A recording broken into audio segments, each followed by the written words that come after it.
नमस्कार, मैं बीना और आज हमारे साथ है इस अस्पताल के निदेशक और ऑर्थोपेडिक विभाग के प्रमुख, बहुत ही प्रसिद्ध और अनुभवी डॉक्टर एस झा। आज मैं इस कार्यक्रम में पीपल जो कॉलम है उसमें सर के हॉल एंड सोल लाइफ के बारे में जानना चाहूँगी और दर्शकों को बताना चाहूँगी कि कैसे सर का सफ़र यहाँ तक आया हुआ है, इनकी जो ख्याति है इन्होंने कैसे बटोरी है। तो सर मेरा पहला सवाल है कि आपका स्कूली शिक्षा बिहार में रहकर गुजरा है या फिर बिहार से बाहर? मुझे बड़ी ही प्रसन्नता हो रही है कि आपने मेरे एकेडमिक अचीवमेंट्स के अलावा भी मेरे शुरुआती जीवन की बातें जाननी चाहिए हैं।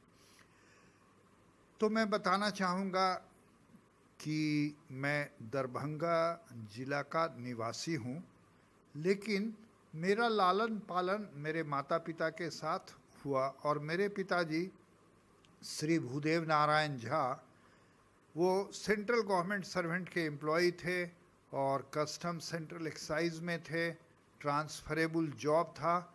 तो बिहार के बहुत सारे शहरों में उनकी पदस्थापना होती रही और इसका मुझे लाभ मिला कि मैं कई सारे स्कूलों में पढ़ा।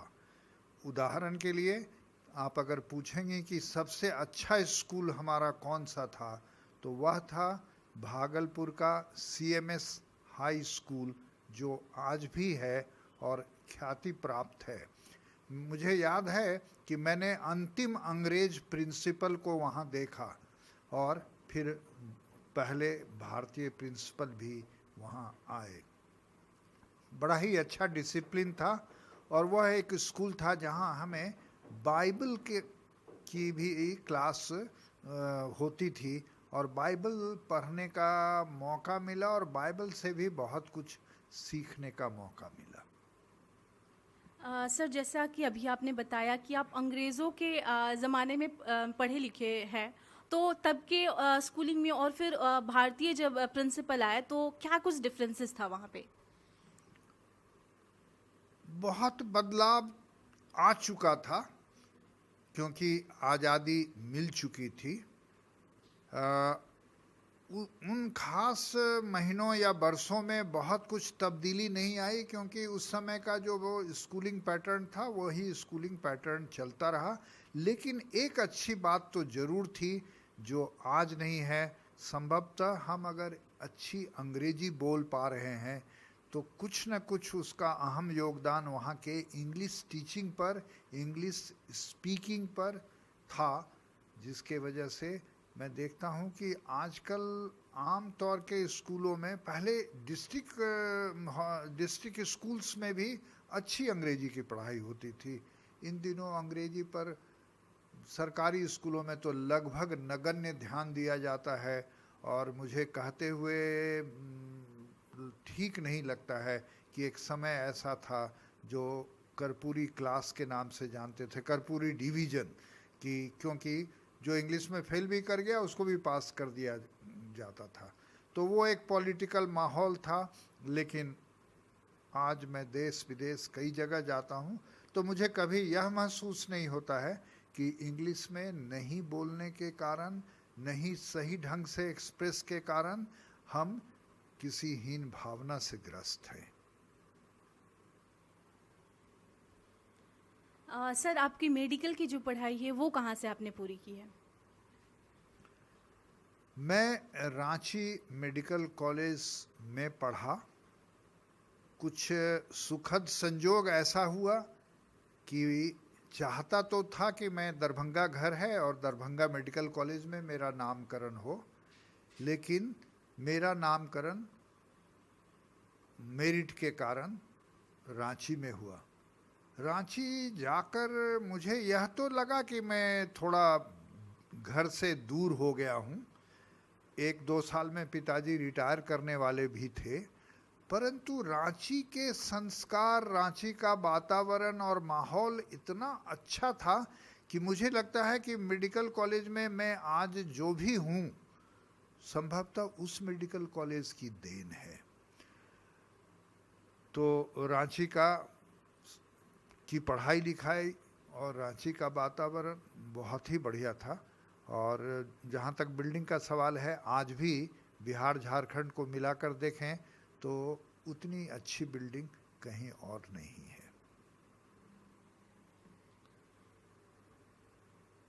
सर आपके परिवार में अभी कौन कौन है? समय के बदलते चक्र में पिताजी नहीं रहे, माँ भी चली गई। हम 5 भाई बहन हैं।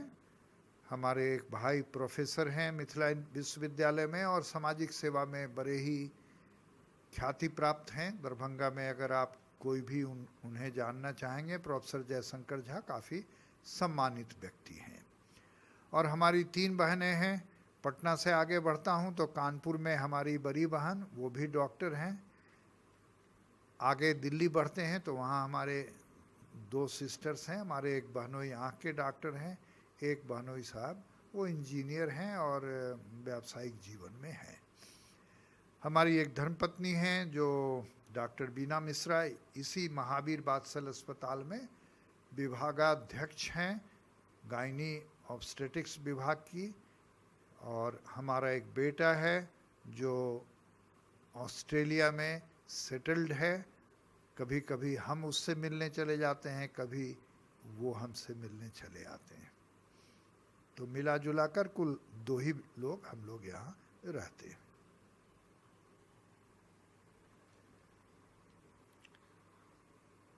सर अभी आपने बताया कि आप 2 ही लोग रहते हैं, तो खाली समय में सर आप क्या करना पसंद करते हैं? मेरा कहने का मतलब है कि किस तरह के गाने या बुक्स पढ़ना आप पसंद करते हैं?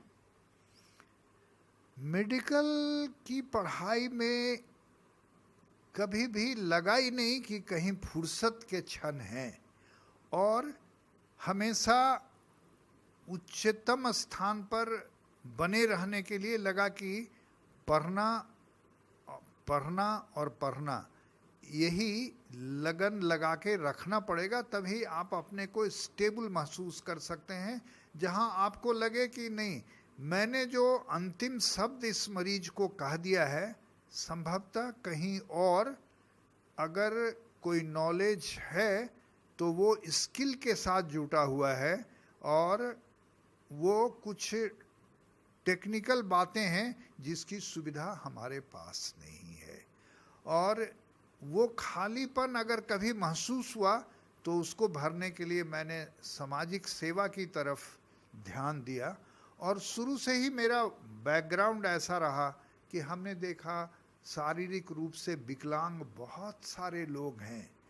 आपको ज्ञात होगा कि पोलियो यहाँ पर बहुत ही कॉमन था, और अब तो पोलियो विगत कई वर्षों से नहीं हो रहा है, परंतु जितने लोग पोलियो के हो चुके हैं कि उनको शारीरिक रूप से पुनर्वासित करना यही एक बहुत बड़ा काम है। और आपको जानकर खुशी होगी कि मैं ऐसे कई संस्थानों से जुड़ा हुआ हूँ जहाँ पुनर्वासित करने के लिए शारीरिक रूप से विकलांग पोलियो एवं पोलियो अन्य बीमारियों के द्वारा जो सर्जिकल रिहैबिलिटेशन का काम है, ऑपरेशन द्वारा जिनको पुनर्वासित किया जा सकता है, तो यह काम करने में हम लोग संलग्न हैं। एक संस्था है जिसका मैं आपको जिक्र करना चाहूँगा, और वह संस्था गया रोड में चलती है, और उस संस्था से में हम लोग प्रति माह वहाँ ऑपरेशन करते हैं और काफ़ी सारे बच्चों, वयस्कों, उनका इलाज वहाँ संपन्न होता है।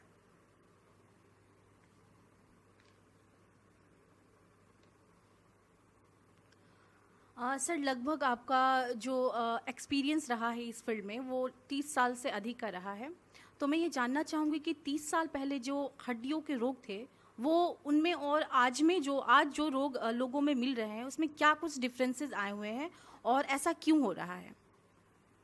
आपने बिल्कुल सही कहा। अभी मैंने कहा कि पोलियो की बीमारियां बहुत होती थी और अब पोलियो नहीं है। इसी तरह से टीबी की बीमारी, और आपको पता है कि टीबी की बीमारी शरीर के हर अंग को प्रभावित करती है और फेफड़े के अलावा ये हड्डियों को भी बहुत अधिक मात्रा में प्रभावित करती है। एक वक्त आया था जब लगा था कि अब संभवतः टीबी की बीमारी जनरलाइज भी और हड्डियों में भी काफ़ी कम होती जा रही हैं, कि तभी एड्स बीमारी का प्रादुर्भाव हुआ। और एड्स बीमारी के आने के बाद ऐसा लगता रहा कि टीबी की बीमारियां बढ़ गई, क्योंकि आपको पता है एड्स बीमारी में आदमी के इम्यून सिस्टम डेफिशिएंट हो जाते हैं, और इस डेफिशिएंट इम्यून सिस्टम में शरीर के प्रोटेक्शन की क्षमता कम हो जाती है, और इसीलिए ट्यूबरकुलोसिस एक बार फिर बहुत ही ज़्यादा हो गया है। वेस्टर्न वर्ल्ड में टीबी समाप्त हो गया था, अब वहाँ भी एड्स के प्रादुर्भाव के चलते टीबी हो रहा है। तो आज अगर हम पोलियो को समाप्त कर चुके हैं, तो एक बीमारी जिसके प्रति ध्यान देने की आवश्यकता है, और सरकार ध्यान दे भी रही है, कि टीबी बीमारी को कैसे समाप्त किया जाए। बिहार में सर इन दिनों हड्डियों को लेकर सर कौन कौन सी बीमारियां प्रमुखता से आपको देखने को मिल रही है, और ऐसा इन बीमारियों का जो शिकार हो रहे हैं वो किस वर्ग के लोग ज़्यादा हो रहे हैं? आपने बड़ी अच्छी बातें कही। हड्डी की बीमारियों की बात जब हम करते हैं तो सबसे पहले हमारा ध्यान जाता है बीमारियों नहीं, उनके टूट जाने का प्रश्न। और ये इतना महती प्रश्न है कि आप कभी भी सड़क पर यहाँ से कहीं भी 150 किलोमीटर जाइए, एक या दो एक्सीडेंट, मेजर एक्सीडेंट आपको दिखाई पड़ जाएगा कि एक बस उल्टा हुआ है, एक दो गाड़ियाँ आपस में टक्कर खा चुकी हैं। कई बार आपको ताज़ा एक्सीडेंट देखने को मिल जाएगा, पता चलेगा सड़क जाम कर दिया गया है।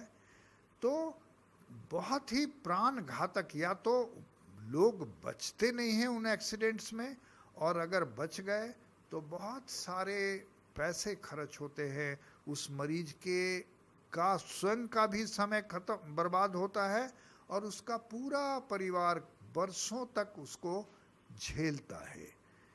तो सुप्रीम कोर्ट में एक मुकदमा हुआ, और इसीलिए अब बहुत सारे ऐसे अस्पताल हाईवे पे खुले हैं, ताकि एक्सीडेंट के प्रथम घंटे में उसका इलाज हो तो संभवतः बेहतर और अच्छा इलाज हो सकेगा। आइए अब बीमारी की बातें करते हैं। तो बीमारियों में जैसा हम अभी बात कर रहे थे कि ट्यूबरकुलोसिस की समस्या आम है, परंतु हमारे देश की जलवायु ऐसी है कि मौसम बदलता है। अभी गर्मियों का वक्त है, और ऐसे गर्मियों के वक्त में जॉइंट में इन्फेक्शन, और ख़ास करके बच्चों में, नवजात बच्चों में भी जॉइंट के इन्फेक्शन हो जाते हैं। अगर इस इन्फेक्शन को शीघ्र उनका इलाज नहीं किया गया तो वो पूरी जिंदगी के लिए विकलांग हो सकते हैं। तो इस तरह से इन्फेक्शन की बीमारियां हैं। अब आइए उसकी बात करते हैं जिस पर हमारा बस तो नहीं है, गठिया। और गठिया मरीज को विकलांग करता है।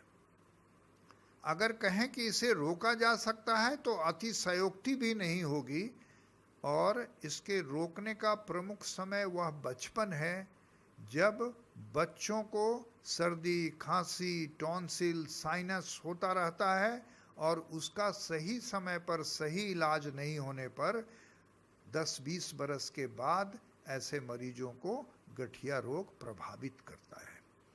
कई बार हम क्या करते हैं, नीम हकीम खतरे जान के चक्कर में पड़कर अपने भविष्य को खराब कर लेते हैं, आयुर्वेदिक के चक्कर में पड़ जाते हैं, जो एलोपैथिक दवाई को ही कूट पीस कर स्टेरॉयड दे दिया करते हैं। कुछ दिन के लिए मरीजों को लाभ होता है। मैं यहाँ पर यह एक संदेश देना चाहूँगा कि गठिया के मरीजों, इलाज में परिवर्तन आ चुका है। यह सच है कि इसको क्योर नहीं किया जा सकता है, लेकिन इसको कंट्रोल किया जा सकता है। और जिस तरह से ब्लड प्रेशर की दवाई, डायबिटीज़ की दवाई, थायराइड की दवाई पूरे जिंदगी खाने की आवश्यकता है, इसी तरह अगर आप गठिया रोग विशेषज्ञ से मिले और पूरी ज़िंदगी दवाई खाएं तो बीमारी तो अब ऐसी दवाएं आ गई हैं कि 3 से 6 महीने मैक्सिमम 2 साल में कंट्रोल में आ जाएंगी, और उसके बाद वो कंट्रोल बना रहे इसीलिए सिर्फ छोटी सी दवाई खानी पड़ेगी। हाँ, एक बात ज़रूर है कि गठिया के बीमारी की दवाइयाँ बड़ी महंगी है, महंगी कि कम से कम कुछ दवाइयाँ तो ऐसी हैं जो 1 लाख रुपए की एक सुई है और कई सारी सुइयाँ देनी पड़ती है। परंतु मुझे यह बताते हुए प्रसन्नता है कि ये दवाइयाँ जिन्हें हम बायोलॉजिक के नाम से जानते हैं, ये बायोलॉजिक दवाइयाँ अब बायोसिमिलर के रूप में उपलब्ध हैं, सस्ती हैं, 2,500-3 हज़ार से लेकर 10,000 के लगभग की दवाइयाँ आ गई हैं।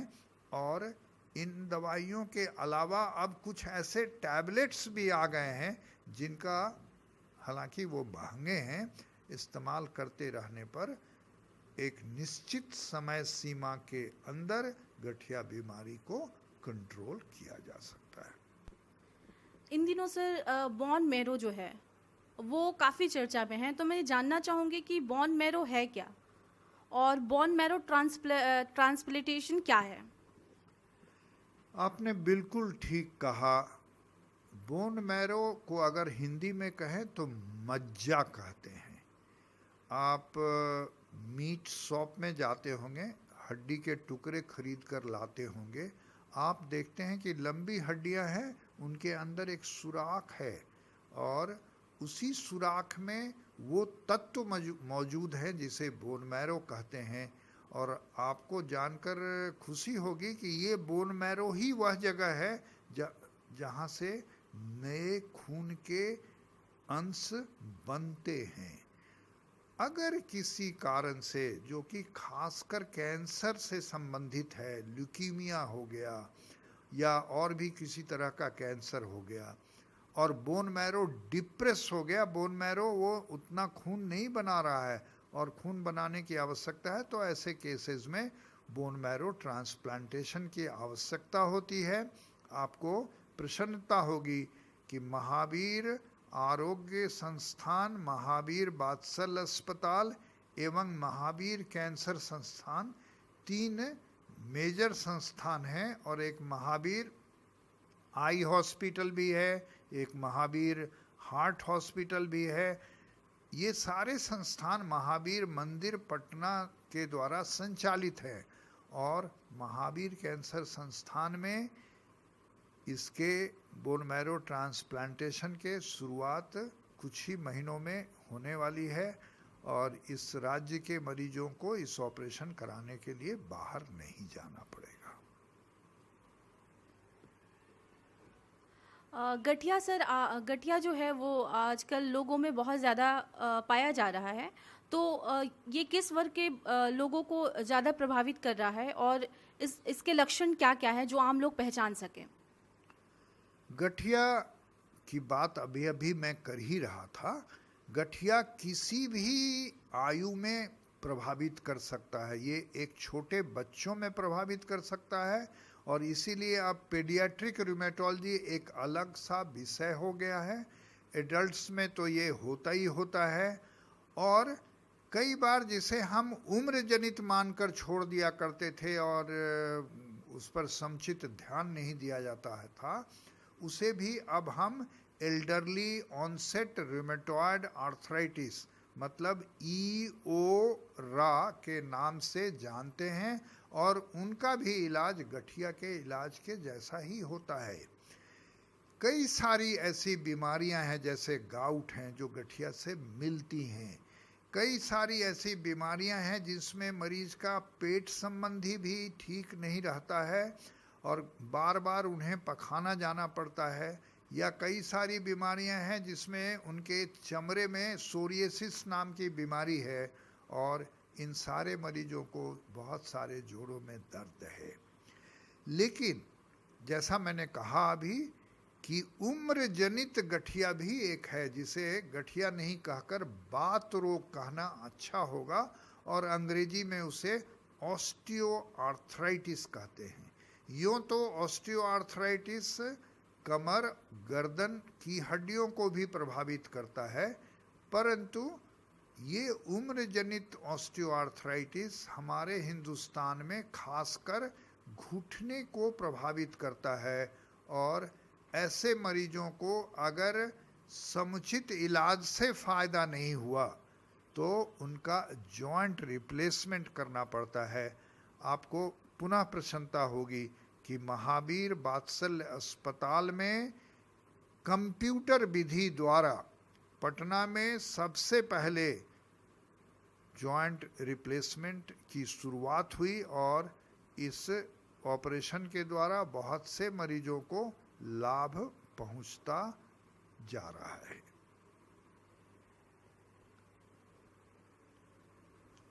सर, आप यहाँ से बाहर, भारत से बाहर कई देशों में जाकर वर्कशॉप और सेमिनार कर चुके हैं, तो क्या डिफरेंसेस है यहाँ के डॉक्टर और वहाँ के डॉक्टर और टेक्नोलॉजी में? बड़ा ही मार्मिक सा प्रश्न पूछा आपने। मुझे भी लगता था कि संभवतः अमेरिका में कुछ ज़्यादा ही बेहतर होगा, लेकिन जैसा कि हम सभी जानते हैं, नॉलेज हैज़ नो बैरियर्स। और आजकल के टेक्नोलॉजिकल रिवॉल्यूशन में जो तकनीकी चीज़ें हमारे पास हैं वो विश्व के किसी भी हिस्से में हैं। हाँ, फर्क इतना ज़रूर है कि कुछ संसाधन आर्थिक कारणों से हमारे पास नहीं है। अगर पटना में नहीं है तो हो सकता है कि कॉरपोरेट हॉस्पिटल्स में हो, भारत सरकार के एम्स में हो, लेकिन इस अस्पताल ने, जैसा मैंने आपको बताया कि कंप्यूटराइज नी जॉइंट रिप्लेसमेंट की शुरुआत हम लोगों ने की। बहुत महंगा उसका औजार था, उसे हम लोगों ने मंगाया। तो अमेरिका जाकर भी मैंने देखा कि नहीं, कुछ भी ऐसा नहीं है जो हम अपने हिंदुस्तान में भी नहीं कर पा रहे हैं। हाँ, उनके सिस्टम अच्छे हैं, उनके रिकॉर्ड कीपिंग अच्छे हैं, एक एक बीमारियों के बारे में उनके पास सारा रिकॉर्ड मिल जाएगा। हमारे पास मरीज बहुत हैं, लेकिन हमारी रिकॉर्डिंग फैसिलिटी उतनी अच्छी नहीं है। उसे हम रजिस्ट्री के नाम से कहते हैं। जैसे ज़मीन की खरीद बिक्री होती है तो रजिस्ट्री होता है, उसी तरह हर बीमारी की रजिस्ट्री होती है। तो हमारे यहाँ कोई बहुत सारे अप्रूव्ड रजिस्ट्रीज़ नहीं हैं बीमारियों के, इसीलिए हम सही आंकड़े नहीं दे पाते हैं अपने सरकार को। और कई बार बड़ा ही मार्मिक सा प्रसंग होता है। मैं जापान एक कॉन्फ्रेंस गया था, मैंने देखा कि कुछ मरीज एक स्टॉल लगाए खड़े हैं। मैंने पूछा, आपने यहाँ स्टॉल क्यों लगाया? वो फाइब्रोमाइल्जिया के पेशेंट थे, जिसमें पीठ में गहन दर्द होता है और मरीज दिखने में बिल्कुल सामान्य लगता है, उन्हें साइकोलॉजिकल परेशानी भी होती है। तो उन लोगों ने कहा कि मैं यहाँ सिर्फ इसलिए हम लोग आए हैं, महिलाएं थीं, कि आप लोग जो बहुत सारे देश से लोग आएंगे, उन सारे देश के लोगों को ये संदेशा देना चाहते हैं कि देखिए, इस बीमारी के प्रति सरकार को जागरूक होने की आवश्यकता है, ऐसे लोगों को साइकोलॉजिकल हेल्प की भी आवश्यकता है। तो जहाँ तक इलाज का प्रश्न है, उसमें अब फर्क नहीं है। दवाओं की अवेलेबिलिटी का एक प्रश्न पहले जरूर होता था, पर अब सारी दवाएं हैं जो मिलती है। इस अस्पताल के अलावा सर, आप अपनी सेवाएं कहाँ और किस समय पे देते हैं, ताकि जो भी दर्शक ये देख रहे हैं वो अपनी जो बीमारियां हैं वो आप तक आकर दिखवा सके या उनको जानकारी हो, तो ये बताएं हमें। जैसा कि मैंने आपको कहा, मैंने अपने आप को शारीरिक रूप से विकलांग लोगों को ऑपरेशन करके पुनर्वासित करने का ठाना हुआ है। मुझे समाज में इसके लिए बहुत सारे लोगों का साथ मिला। स्वामी जी हैं एक, जो स्वामी जी ने हम लोगों को पूरे हिंदुस्तान और नेपाल में घूम कर कैंप में ऑपरेशन कराया। उनका एक परमानेंट स्टेशन द्वारका और वृंदावन में भी है। वहाँ भी हम लोग हाल तक रेगुलर बेसिस पर ऑपरेशन करते थे। काठमांडू में भी ऑपरेशन किया, नेपाल के तराई में भी ऑपरेशन किया, चंडीगढ़, बेंगलोर इत्यादि बहुत सारे शहरों में हम घूमे। करीब अब हम 30,000 से अधिक ऑपरेशन कर चुके हैं। और एक संजय पोलियो अस्पताल है गया रोड में, जहां हम निश्चित वक्त पर जाकर ऐसे लोगों का ऑपरेशन करते हैं। यह महावीर बात्सल अस्पताल है, जहां मैं अपनी सेवा फ्री देता हूं। मैं यहाँ का निदेशक भी हूँ। मैं यहाँ जो ऑपरेशन भी करता हूँ वह उसके भी पैसे इसी अस्पताल को छोड़ता हूँ। इस अस्पताल से मेरा तारतम्य उन दिनों से है जब महावीर आरोग्य संस्थान के रूप में यह अस्पताल शुरू हुआ था किदवईपुरी के एक छोटे से रेंटेड प्रेमिसेस में। अब तो जैसा मैंने बताया बहुत सारे अस्पताल खुल गए और मुझे इस अस्पताल का डायरेक्टर बनाया गया। और मेरा जुड़ाव इस अस्पताल से कुछ वैसा ही है जैसे एक माँ का अपने बच्चे से होता है। मैं चाहता हूँ कि यह अस्पताल दूर दूर तक खासकर बच्चों के इलाज के लिए ख्याति प्राप्त कर चुका है।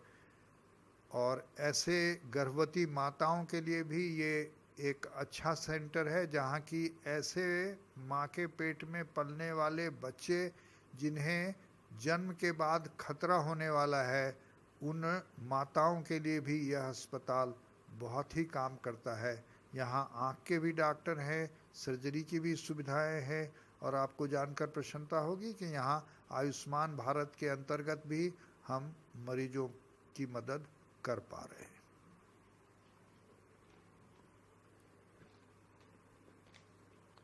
As an doctor sir, Bihar के लोगों को आप क्या संदेश देना चाहेंगे?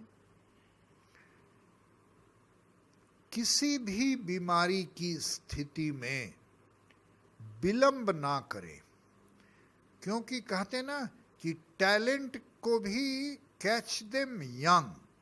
तो अगर हमें पता चलता कि ये खिलाड़ी बहुत बढ़िया क्रिकेट खेलता है और उसे अगर हम शुरू से क्रिकेट की ट्रेनिंग देने लगे तो वो अच्छा क्रिकेटर बनेगा। उसी तरह से बीमारी को पहले हफ्ते में, पहले महीने में अगर हम उसको समुचित डॉक्टर के पास ले जाएं तो वो बीमारी गंभीर नहीं होगी। हमें बड़ा ही दुख होता है कि मरीज तो गया लेकिन कहाँ चला गया? किसी नीम हकीम के पास चला गया। या कभी कभी कहते हुए मुझे थोड़ी हिचक भी हो रही है कि MBBS डॉक्टर के पास गया और उसने उसको प्रॉपर रेफरल नहीं किया। तो प्रॉपर स्पेशलिस्ट के पास मरीज को जल्द से जल्द जाना चाहिए और ऐसे हालात में बीमारी क्रॉनिक नहीं होगी और मरीज इलाज के बाद अपना नॉर्मल लाइफ जी सकेगा। बहुत बहुत धन्यवाद सर, आपका टाइम हमारे लिए निकालना और इतनी सारी जानकारियां हमें देने के लिए। Thank you. Thank you very much.